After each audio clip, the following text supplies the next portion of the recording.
الحمد لله رب العالمين أرحم الراحمين الذي أرسل حبيبه رحمة للعالمين والصلاة والسلام على أشرف الأنبياء والمرسلين وعلى آله وأصحابه أجمعين إلى يوم الدين أما بعد فأعوذ بالله من الشيطان الرجيم بسم الله الرحمن الرحيم لا أقسم بهذا البلد وأنت حل بهذا البلد صدق الله مولانا العظيم إن الله وملائكته يصلون على النبي يا أيها الذين آمنوا صلوا عليه وسلموا تسليما الصلاة والسلام عليك يا سيدي يا رسول الله وعلى آلك وأصحابك يا حبيب الله الصلاة والسلام عليك يا سيدي يا رحمة للعالمين وعلى آلك وأصحابك يا شفيع المذنبين يا مكة النور التي ما مثلها بين البقاع بعالم الأسباب فالبيت بيتك والأمان أمانكم والفضل فضلك مالك الأسباب ونعوذ بالرحمن من كفر ومن فقر ومن قبر بسوء مآب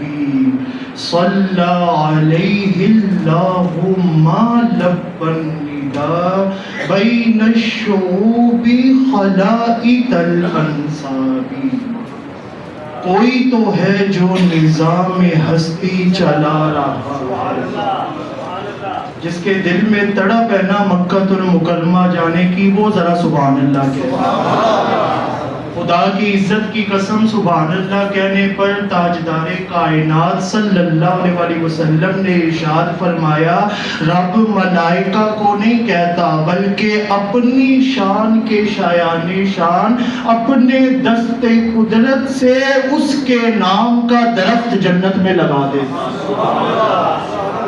کوئی تو ہے جو نظام ہستی چلا رہا ہے وہی خدا ہے وہی خدا ہے دکھائی بھی جو نہ دے نظر بھی جو آ رہا ہے وہی خدا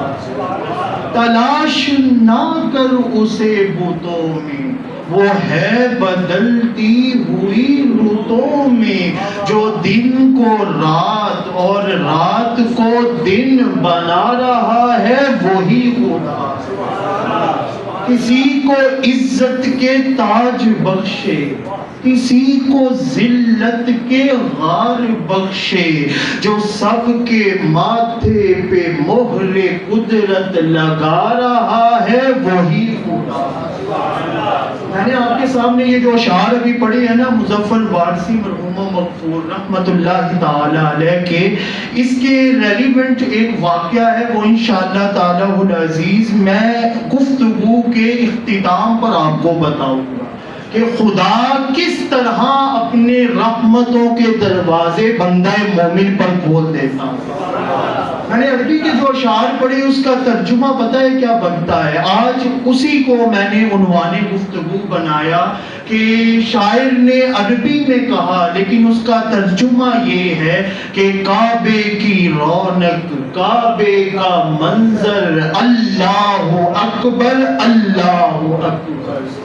دیکھوں تو دیکھے جاؤں برابر، اللہ اکبر اللہ اکبر، حیرت سے خود کو کبھی دیکھتا ہوں اور دیکھتا ہوں کبھی میں حرم کو، لایا کہاں مجھ کو میرا مقدر، اللہ اکبر اللہ اکبر۔ میں نے آپ کے سامنے قرآن مجید کے 30ویں پارے کی سورۃ البلد اس کی پہلی اور دوسری آیت کریمہ تلاوت کی۔ اللہ حکم الحاکمین نے ارشاد فرمایا لا اقسم بہذا البلد، خدا کی عزت کی قسم، رب قسم نہ بھی اٹھائے نا تو تب بھی کلام کر سکتا ہے، کوئی کام منوانا ہو ویسے بھی منوا سکتا ہے، لیکن جب بیت اللہ کی باری آئی نا تو رب کہتا ہے لا اقسم بہذا البلد، میں خدا ہو کر اپنے شہر مکہ کی قسم اٹھاتا ہوں۔ اور پتہ ہے قسم کیوں اٹھاتا ہوں؟ یہ نہیں کہا کہ وہاں پر قسم اس لیے اٹھا رہا ہوں کہ حتیم کعبہ موجود ہے، اس لیے قسم نہیں اٹھا رہا کہ وہاں پر صفا و مروہ موجود ہے، اس لیے قسم نہیں اٹھا رہا کہ وہاں پہ حجر اسود موجود ہے، بلکہ میں خدا شہر مکہ کی قسم اس لیے اٹھا رہا ہوں کہ اس شہر میں آمینہ کے لال محمد مصطفیٰ کی ولادت،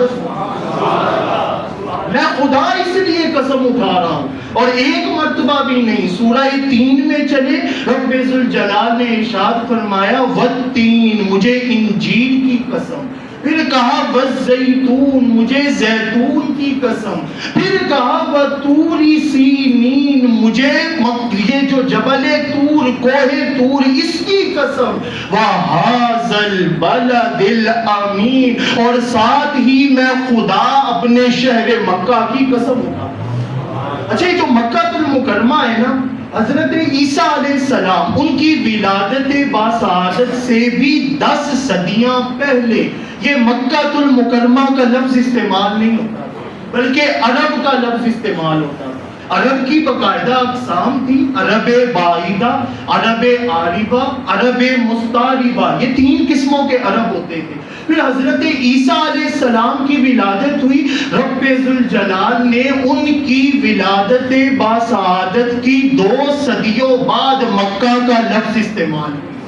حضرت موسیٰ علیہ السلام مکہ کا لفظ استعمال نہیں ہوا، تورات نازل ہوئی، آپ خمس موسوی کو اٹھائیں، رب ذوالجلال نے اپنے شہر مکہ کو مبادر کہا اور دوسرے مقام پہ بادیہ۔ اس کا مطلب یہ ہوتا ہے کہ جہاں پر گناہ ختم ہو جائیں اور بھلائیاں ملنا شروع ہو جائیں نا، اس شہر کو شہر مکہ کہتے ہیں، مبادیہ بادر۔ اور شیخ جمال الدین محمد جار اللہ الحنفی رحمت اللہ تعالی علیہ، انہوں نے مکہ المکرمہ کے 56 نام بیان کیے۔ اتنے نام بیان کیے، اتنے نام بیان کیے، 56 نام بیان کیے ہیں۔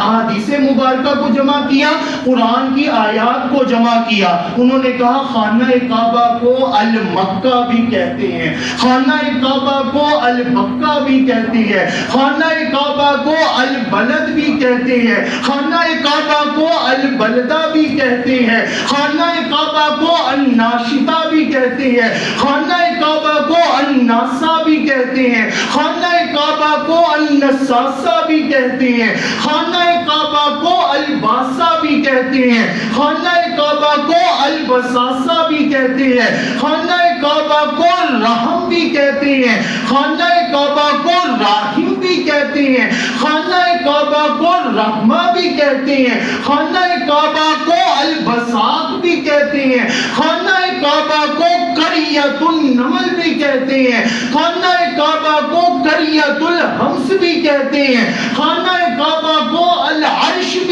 کہتے ہیں، خانہ کعبہ کو العرویش بھی کہتے ہیں، خانہ کعبہ کو العرش بھی کہتے ہیں، خانہ کعبہ کو مشعر الحرام بھی کہتے ہیں، خانہ کعبہ کو بیت الحرام بھی کہتے ہیں، خانہ کعبہ کو السلام بھی کہتے ہیں، خانہ کعبہ کو الصلاح بھی کہتے ہیں، خانہ کعبہ کو القادسہ بھی کہتے ہیں، خانہ کعبہ کو المقدسہ بھی کہتے ہیں، بلد الامین بھی کہتے ہیں۔ اور اس نام پر پہنچ کر میرے ایمان کو بڑا وجد ملتا ہے، تڑپ کر کہتے ہیں خانہ کعبہ کو بلد المصطفیٰ محمد مصطفیٰ کا شہر بھی کہتے ہیں۔ یہ 56 نام خانہ کعبہ کے، تیرے حرم کی کیا بات مولا، تیرے کرم کی کیا بات مولا، تا عمر کر دے آنا مقدر، اللہ اکبر اللہ اکبر۔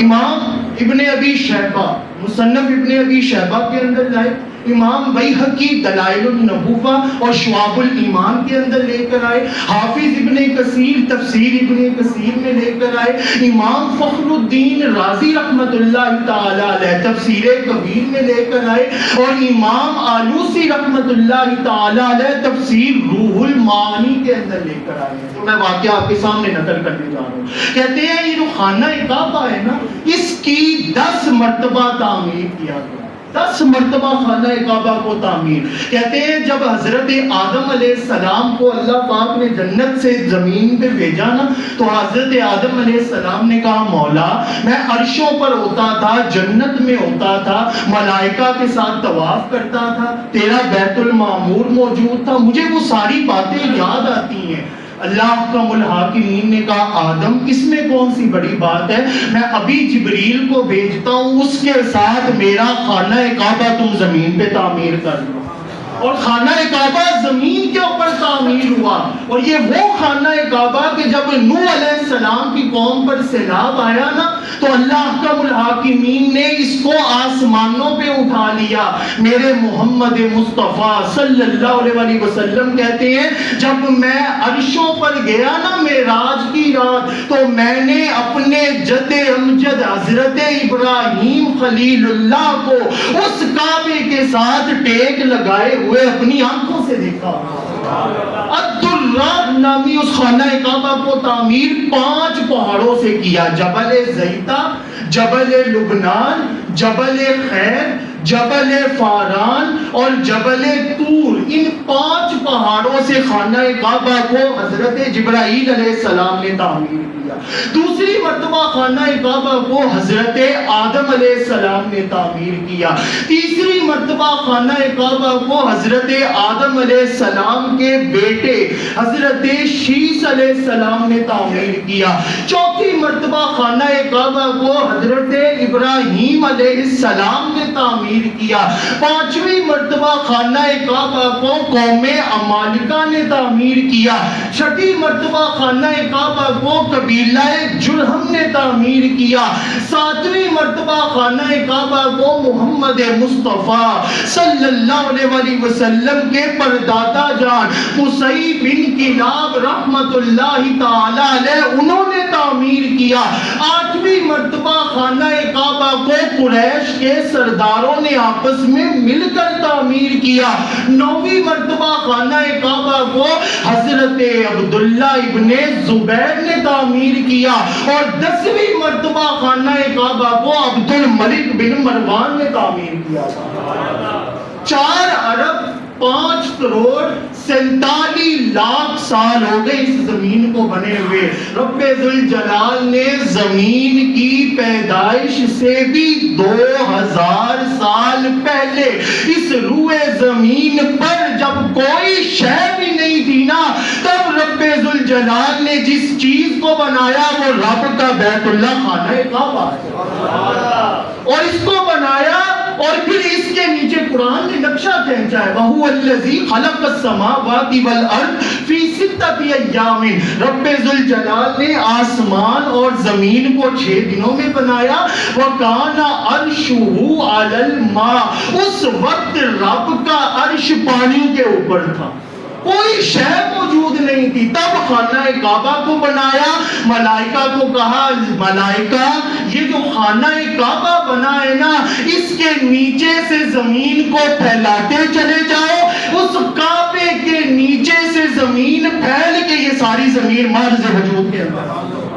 اس طرح خانہ کعبہ کو تعمیر کیا اور پھر انبیاء کرام علیہم السلام بعض روایات میں اخبار مکہ امام حضرت ہی لکھتے ہیں امام فاقی ہی لکھتے ہیں امام ابن ابی شیبہ حضرت آدم علیہ السلام 70 حج خانہ کعبہ میں کیے حضرت شعیب علیہ السلام مکہ مکرمہ میں آئے حضرت دانیال علیہ السلام مکہ مکرمہ کے اندر آئے حضرت ہود علیہ السلام حضرت صالح علیہ السلام نبی پاک کہیں انہوں نے ابھی یہاں سے گزرے ہیں انہوں نے چیتے کی کھال سے بنی چادریں پہنی میں نے اپنی آنکھوں سے دیکھا ہے حضرت نوح علیہ السلام مکہ مکرمہ میں آئے حضرت یوسف علیہ السلام مکہ مکرمہ میں آئے قصہ مختصر 1000 انبیاء اپنا دیس چھوڑ کر شہر مکہ آیا کرتے تھے اور وہ کس وجہ سے آتے تھے وَإِذْ أَخَذَ اللَّهُ مِيثَاقَ النَّبِيِّينَ لَمَا آتَيْتُكُم مِّن كِتَابٍ وَحِكْمَةٍ ثُمَّ جَاءَكُمْ رَسُولٌ وہ جو عالم ارواح میں رب نے وعدہ لیا تھا نا ہر نبی کے دل کی خواہش تھی کہ کیا پتا محمد مصطفیٰ آ جائے میں شہر مکہ جا کر ان کا کلمہ پڑھ کر ان کا اسلام قبول کر لیتا ہوں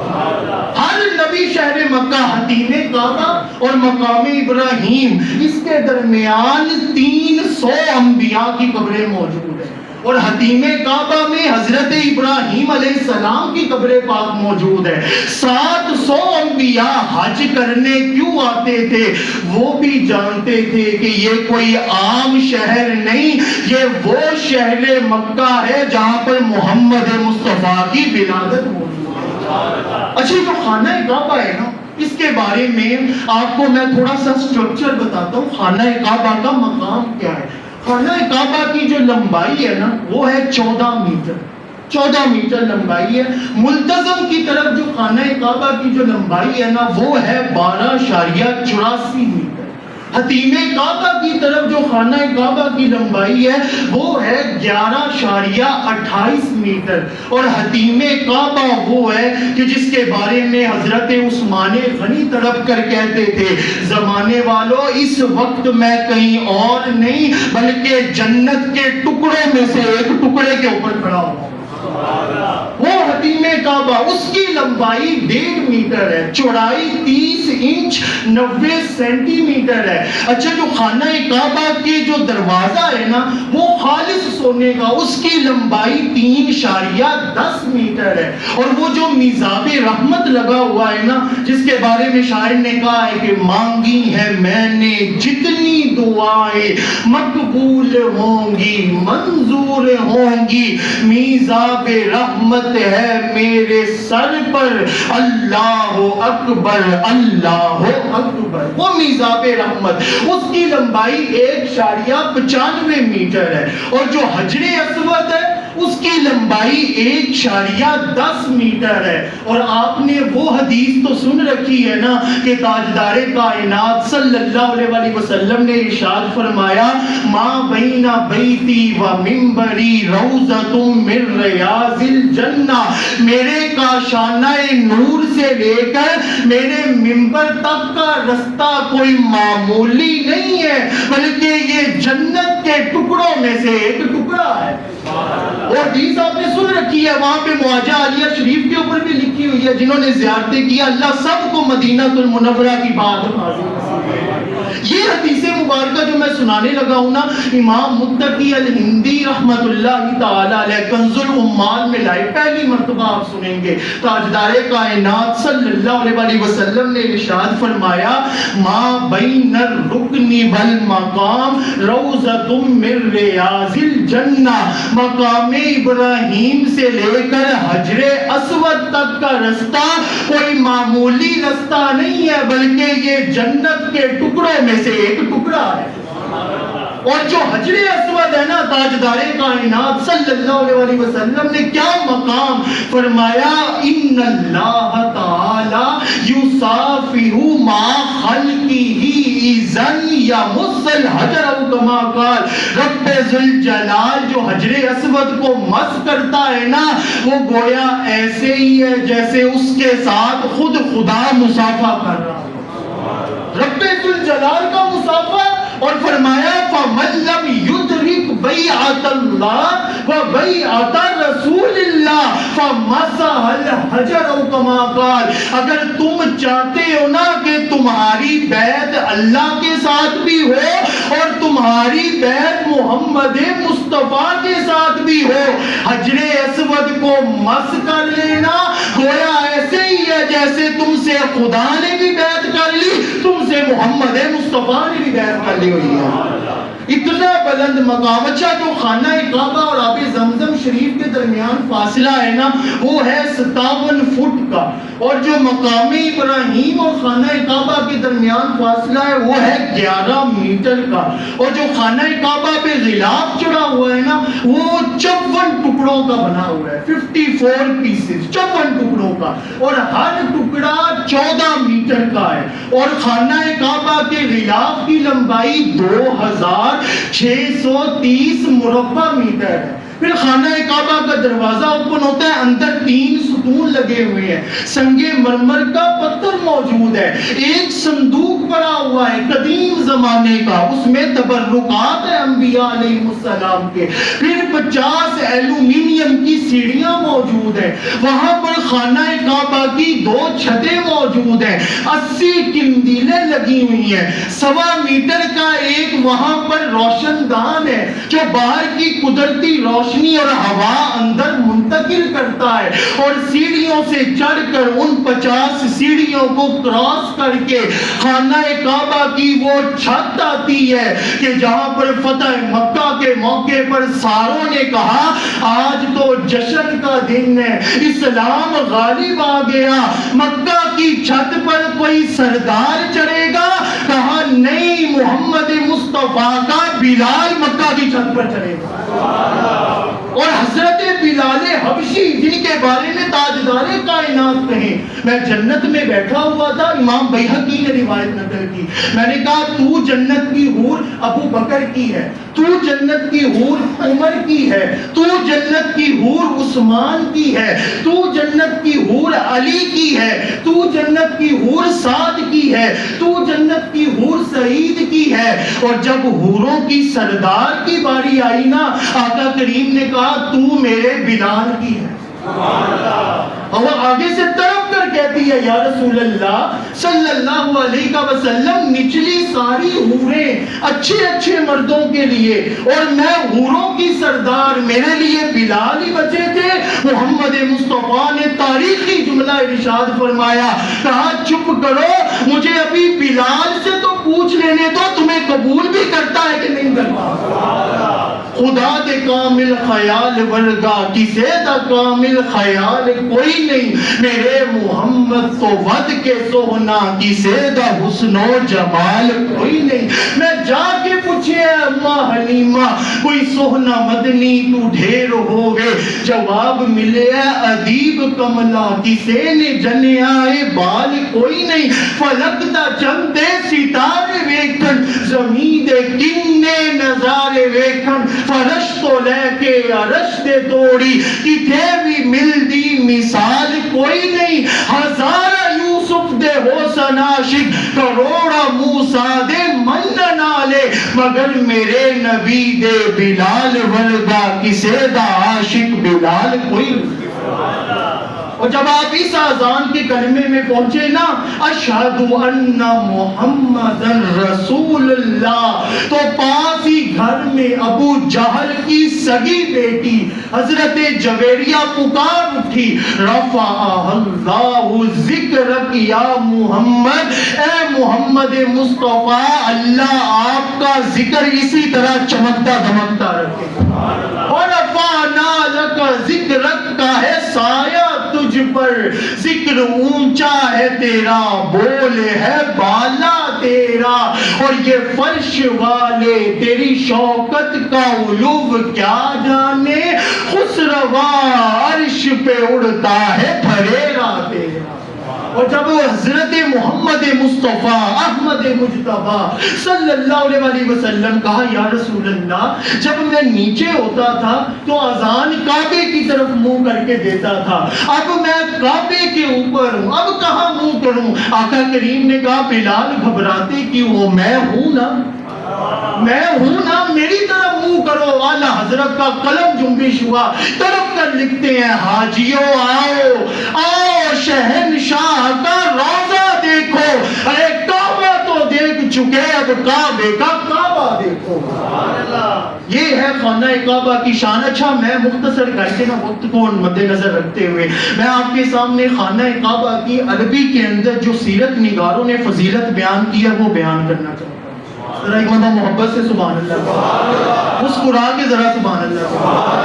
سیرت نگار امام فخر الدین رازی رحمت اللہ تعالی علیہ، تفسیر کبیر امام آلوسی روح المعانی، اگر عربی سمجھ میں آ جائے تو سبحان اللہ کہہ دیجئے گا، نہیں تو یہی سوچ لیجئے گا کہ قیامت تک کی امت مسلمہ کو جس نے جھک کر محمد مصطفیٰ صلی اللہ علیہ وسلم کو سلام کرنے کا طریقہ بتایا ہے نا، اس مقام کو خانہ کعبہ کہتے ہیں۔ حضرت عبد المطلب گئے، اتنا بڑا پلازا اگر اچانک جھک جائے انسان کا دل باہر آتا ہے۔ حضرت عبد المطلب آقا کریم کے دادا جان کہتے ہیں میں طواف کر رہا تھا، خانہ کعبہ جھکا اور اس میں سے آواز آئی اللہ اکبر رب محمد المصطفیٰ الان طہرنی اللہ من انجاس الاسنام و ارجاس المشرکین۔ اللہ ہی سب سے بڑا ہے، سب فضیلتیں اس مولا کی ہیں۔ اب وہ وقت آ گیا ہے کہ اس حبیب کی ولادت ہو رہی ہے جو مجھے بتوں سے بھی پاک کر دے گا اور مجھے مشرکوں سے بھی پاک کر دے گا۔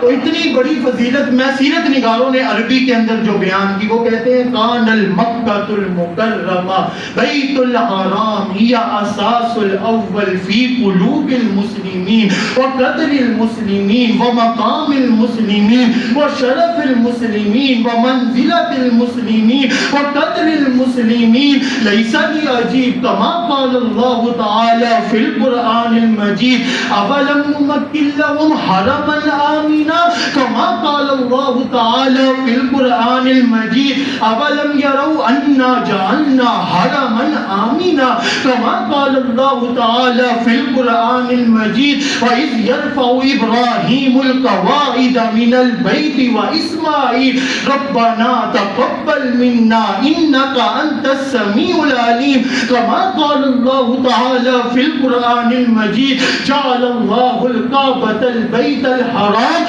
قیاما للناس كما قال الله تعالى في القرآن المجيد فولی وجهك شطر المسجد الحرام قال رسول الله صلى الله عليه وسلم فضیلة مسجد الحرام على مسجدی كفضیلة مسجدی على سائر المساجد ليس بعجیب كانت من قداهها المعلى ورتبتها أنبل وآلى يقتبس من نورها ويكتتب أنوارها ونورها وسمرها وقمرها حسنها وجمالها وكمالها وسيرتها وصورتها ومقامها وغصنا من أغصان الشجرة طيبة طاهرة مطهرة باركة مباركة والأرومة الهاشمية نورانية محبوبية ظاهرة ظاہریت الربوبیہ. اتنی لمبی انہوں نے سیرت نگاروں نے تعریف خانہ کعبہ کی. اس کا ترجمہ پتہ ہے کیا بنتا ہے؟ گویا سیرت نگار کہہ رہے ہیں کہ ساری فضیلتیں جسے جھک کر سلام کرے نا اس مقام کو خانہ کعبہ کہتے ہیں. جہاں جانا ہر کوئی باعث ثواب سمجھے اس مقام کو خانہ کعبہ کہتے ہیں. 70,000 ملائکہ تاجدار کائنات فرمائے جو اس کے ارد گرد طواف کریں, طواف کرنے والوں پر رحمتیں نازل کریں, ان کی مغفرت کی دعائیں کریں, اس مقام کو خانہ کعبہ کہتے ہیں. تاجدار کائنات فرمائے مجھے ہر جگہ پر دنیا کا آسمان دور نظر آتا ہے, لیکن جہاں پر محمد مصطفیٰ کو دنیا کا آسمان قریب نظر آئے اس مقام کو خانہ کعبہ کہتے ہیں. ساری کائنات کا نیوکلیئر سسٹم رب ذوالجلال جس کو بنائے اس مقام کو خانہ کعبہ کہتے ہیں. تاجدار کائنات فرمائے جس کو خالی تکنے سے 60 سال کی عبادت کا ثواب ملے اس مقام کو خانہ کعبہ کہتے ہیں. جس کو خالی تکنے سے حج کا بھی ثواب ملے, عمرے کا بھی ثواب ملے اس مقام کو خانہ کعبہ کہتے ہیں. تاجدار کائنات فرمائے جہاں پر مرنے والا مرے تو وہ زمین پر نہیں بلکہ آسمانوں پر مرتا ہے اس مقام کو خانہ کعبہ کہتے ہیں. جس کے بارے میں حضور فرمائے یہ کوئی عام ٹکڑا نہیں جنت کا ٹکڑا ہے اس مقام کو خانہ کعبہ کہتے ہیں. تاجدار کائنات فرمائے ہر جگہ پر جنت کی خوشبو نہیں آتی, جنت کی ہوا نہیں آتی. جس جگہ ہر روز جنت کی خوشبو بھی آئے جنت کی ہوا بھی آئے اس مقام کو خانہ کعبہ کہتے ہیں. 120 رحمتیں نازل ہو جس کی جھولی میں آئے اور جس مقام پر آئے اس مقام کو خانہ کعبہ کہتے ہیں. اور اس کلائمیکس پر پہنچ کر تاجدار کائنات نے فرمایا اگر کوئی اس مقام پر فوت ہو جائے 70,000 لوگوں کے ساتھ اٹھے گا بغیر حساب و کتاب جنت میں جائے گا اور جنت میں جا کر باہر واپس آ کر ہر بندہ 70,000 کی شفاعت کرا کے جنت میں لے کر جائے گا. جس مقام سے بندے کو یہ مقام ملے اس مقام کو خانہ کعبہ کہتے ہیں. کعبے پہ پڑی جب پہلی نظر کیا چیز ہے دنیا بھول گیا, یوں ہوش و خرد مفلوج ہوئے دل ذوق تماشا بھول گیا. پھر روح کو اذن رقص ملا خوابیدہ جنوں بیدار ہوا, طلبوں کا تقاضا یاد رہا نظروں کا تقاضا بھول گیا. پہنچا جو حرم کی چوکھٹ پر ایک ابر کرم نے گھیر لیا, باقی نہ رہا پھر ہوش مجھے کیا مانگ لیا کیا بھول گیا. جس وقت دعا کو ہاتھ اٹھے یاد آ نہ سکا جو سوچا تھا, اظہار عقیدت کی دھن میں اظہار تمنا بھول گیا. احساس کے پردے لہرائے ایمان کی حرارت تیز ہوئی, احساس کے پردے لہرائے ایمان کی حرارت تیز ہوئی. سجدوں کی تڑپ اللہ اللہ سر اپنا سودا بھول گیا. ہر وقت برستی ہے رحمت کعبے میں جمیل اللہ اللہ, خاکی ہوں میں کتنا بھول گیا آسی ہوں میں کتنا بھول گیا. یہ خانہ کعبہ کا مقام ہے. آپ کے سامنے بس 2 باتیں اور رکھ کر اپنی گفتگو کو سمیٹ لیتا ہوں. آخری بات وہی جو میں نے آغاز میں اشعار سنائے کہ اللہ کیسے اسباب پیدا کرتا ہے. اس سے پہلے ایک روایت آپ کے سامنے، بلکہ روایت نہیں، آپ جرنلسٹ ہیں امریکہ کے بہت بڑے، اور ابھی بھی زندہ ہیں، بہت ساری انہوں نے کتابیں لکھی، امریکہ کا جو صدر ہے اس تک ان کی رسائی تھی، کافر تھے، اپنا انہوں نے پھر ایک ایسا کام ہو گیا کہ انہوں نے کلمہ پڑھ کر محمد عربی کا اسلام قبول کیا، ایک بندہ محبت سے بولتے ہیں وہ محمد مصطفیٰ کا اسلام قبول کرنا، کہتے ہیں میرا باپ یہودی تھا، ماں عیسائی تھی، میرے جو بیک بون ہے نا اس میں کوئی مسئلہ ہو گیا، درد شروع ہو گیا، میں نے اب میری جو کمیونٹی ایک تھی وہ مسلم کمیونٹی تھی، انہوں نے مجھے ایک مشورہ دیا، انہوں نے کہا تم ایک مرتبہ نماز پڑھو، رب نے نماز میں جو ایکسرسائز رکھی ہے نا اس کی برکت سے تمہاری یہ درد ختم ہو جائے گا۔ میں نے کہا اچھا، مجھے کہا ذرا کتاب تو لاؤ، انہوں نے انگلش کے اندر ٹرانسلیشن کر کے کتاب دے دی، اس نے نا مائیکل وولف اس کا نام تھا، اس نے کتاب دیکھی، اچھا وہ نماز سے پہلے اذان بھی ہوتی ہے، وہ اپنے باپ کے پاس گیا، کہتا ہے نماز تو میں بعد میں پڑھوں گا، پہلے آپ اذان تو دیں۔ اب یہودی باپ کہتے ہیں آپ اذان تو دیں، اب بیٹے کی محبت ہوتی ہے، انہوں نے اذان دے دی، اس نے نماز پڑھی، نماز پڑھنے کی دیر تھی، رب ذوالجلال نے اس کی درد کو دور کر دیا۔ اب اس نے جب یہ دیکھا نا کہ اتنا بڑا میرے ساتھ ہو گیا کہ میری درد ختم ہو گئی، کہتا ہے ٹھیک ہے، اسے نماز پڑھنا شروع کی، اسلام قبول کر لیا، اسلام قبول کر کے نا یکا یک آیا ذی الحج کا مہینہ، ایک محبت سے بولے اب آیا ذی الحج کا مہینہ، اب 20 لاکھ کے لگ بھگ مسلمان گئے حج کرنے کے لیے، اس نے دیکھا، کہتا ہے پہلے میں اکیلا نماز پڑھتا تھا لیکن یہ کیا اب سارے مسلمان اکٹھے نماز پڑھنے جا رہے ہیں، کہتے میں بھی اٹھ کے گیا، میں نے جا کے نماز ادا کی وہاں پر، اور جب میں نے حج مکمل کر لیا نا تو حج کر کے واپس آیا تو اس نے آتے ہی ایک کتاب لکھی،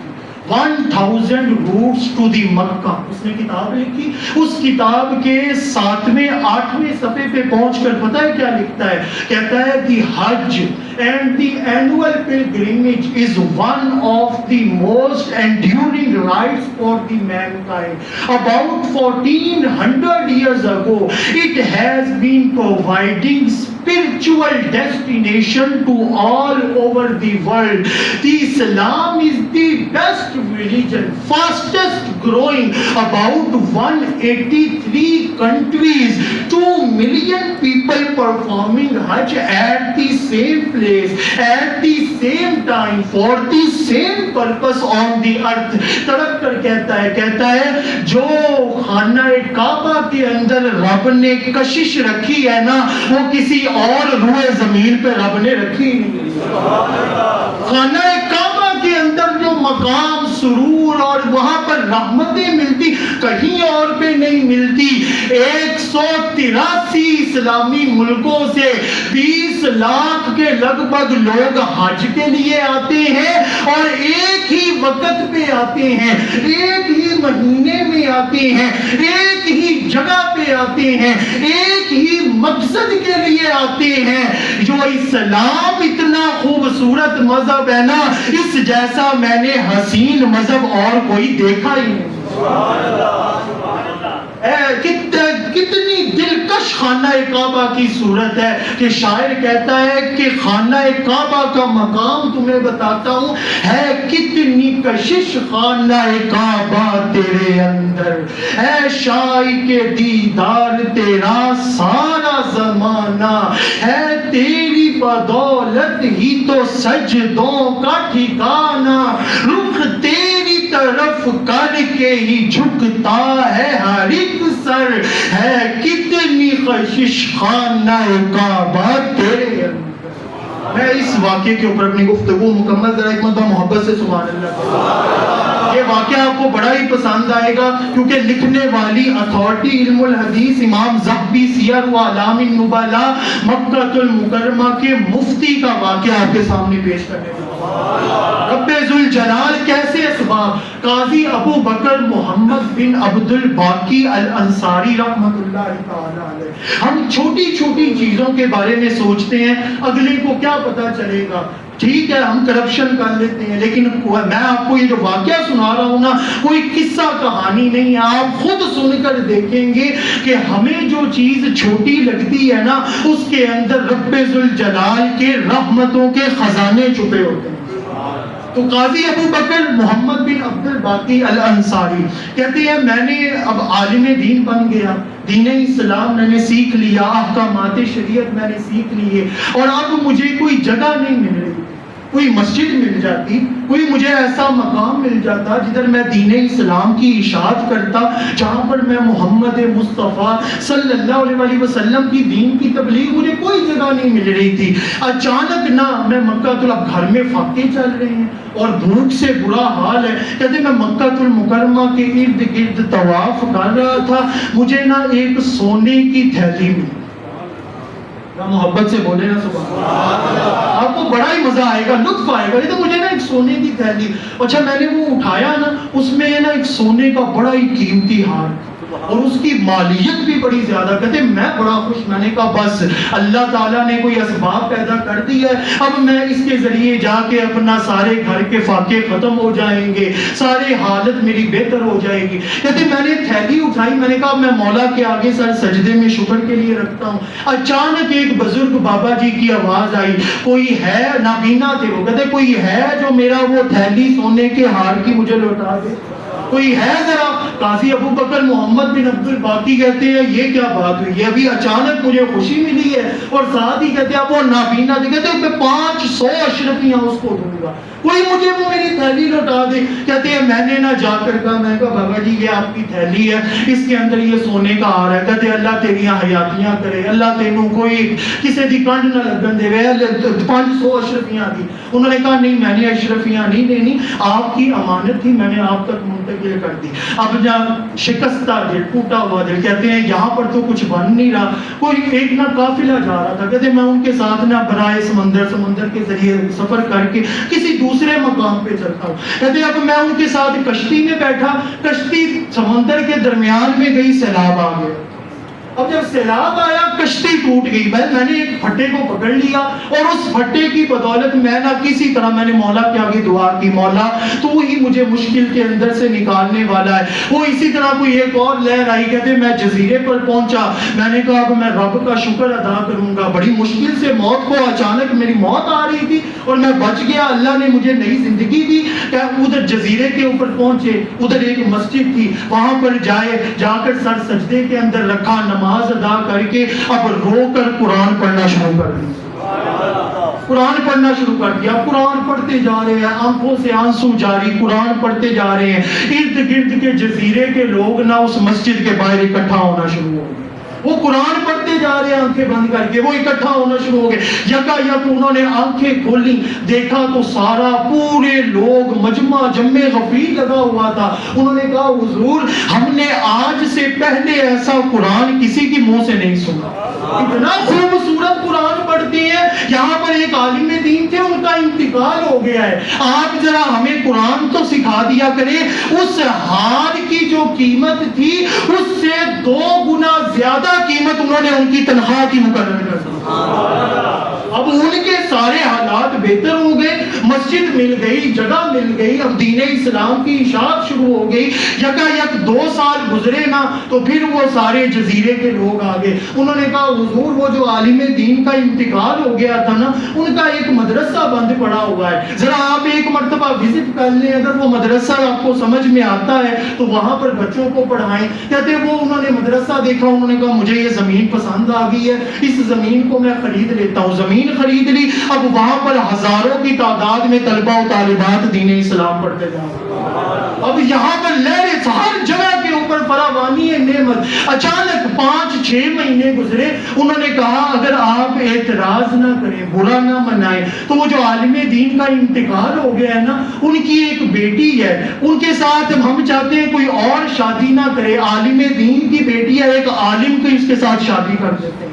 کہتے وہ عالم دین کی بیٹی، آپ کی شادی ہوگی۔ جب آپ کمرے میں گئے نا اور آپ نے جب اس کو دیکھا تو اس نے وہی ہار پہنا ہوا تھا جو ان کو مکے کی گلی کے اندر ملا۔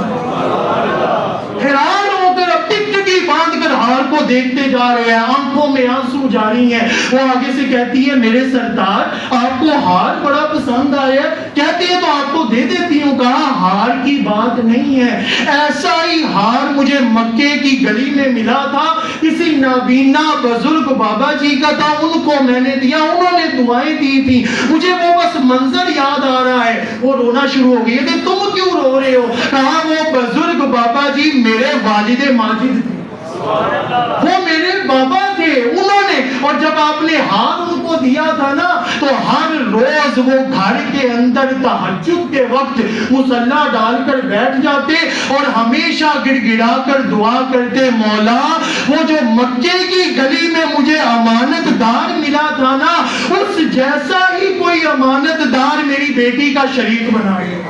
رب اتنا قریب, رب نے اس جیسا نہیں آپ کو ہی میری زندگی کے لیے منتخب کر دیا.